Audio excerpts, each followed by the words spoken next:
بسم الله الرحمن الرحيم نحمده ونصلي على رسوله الكريم.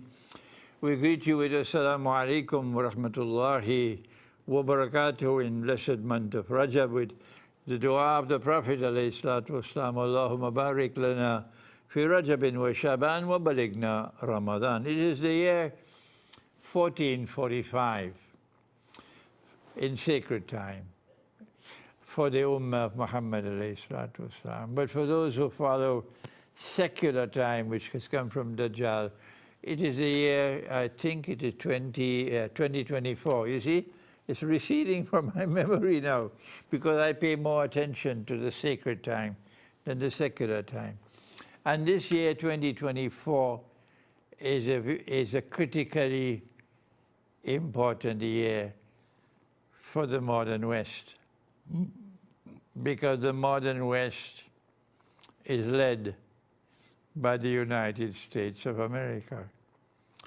Pax Americana is still alive. Pax Britannica has receded into history, and Pax Judaica has not as yet replaced Pax Americana. And the United States will have an election in November of this year. And there is the distinct likelihood that while they were successful in removing Imran Khan in Pakistan, they will not succeed in removing Donald Trump in the United States. And there is every likelihood that he might win the election and again return as President of the United States. I am not a follower of Trump. I'm only offering you an analysis. So don't come with any nonsense that I'm a follower of Trump. No. What are the implications? A Muslim must be following the sunnah of the Prophet. And the Prophet, Allah's blessing be upon him, was someone who clearly observed his strategic environment. This is the strategic sunnah on which I've lectured in the past. And so we must be looking at the affairs of the world and anticipating what is going to come. What are the implications of a return of Trump as President of the United States for the modern West and for Pax Americana? And the first implication is not that they stole the election 4 years ago. That's history. That's history. The first implication is what's going to happen in Ukraine. And they are now, the Western world, which is supporting Ukraine in the war with Russia, are now in a state of terror.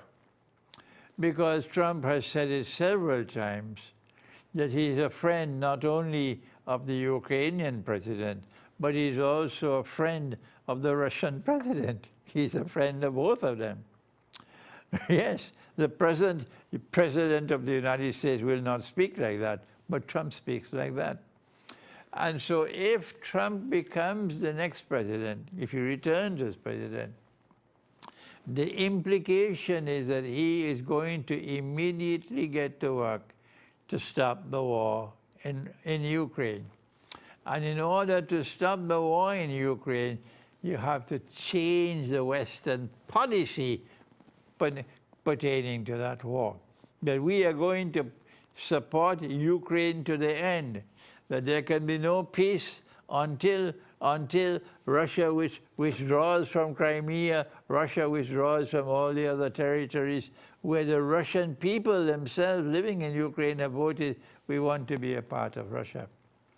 This policy of the West will have to go. And you have to sit down to negotiate now a peace different from the one that Ukraine wants now at this time. Will the West be prepared to accept this collapse of their strategy pertaining to Ukraine? It will be very embarrassing for Europe. It will be embarrassing for those in the United States who want to pursue the war. And so I want to use this opportunity to just issue a gentle warning to my people, and that is the likelihood of this embarrassment coming is so great that perhaps they might want to provoke the Great War between NATO and Russia and China before the election takes place. I hope and I pray they don't succeed. I hope and I pray that the Great War does not take place in 2024. But despite the fact that I don't want it to take place, it is still necessary for me to warn of the possibility that it might take place. And if we have to warn of this possibility, then as Muslims we have to prepare. We cannot remain in the cities because that's the worst place to live when a great war takes place. I have lectured on this subject so many times before, so you already know my views. May Allah protect us in this great war if it comes. Thank you. Wassalamu alaikum wa rahmatullahi wa barakatuh.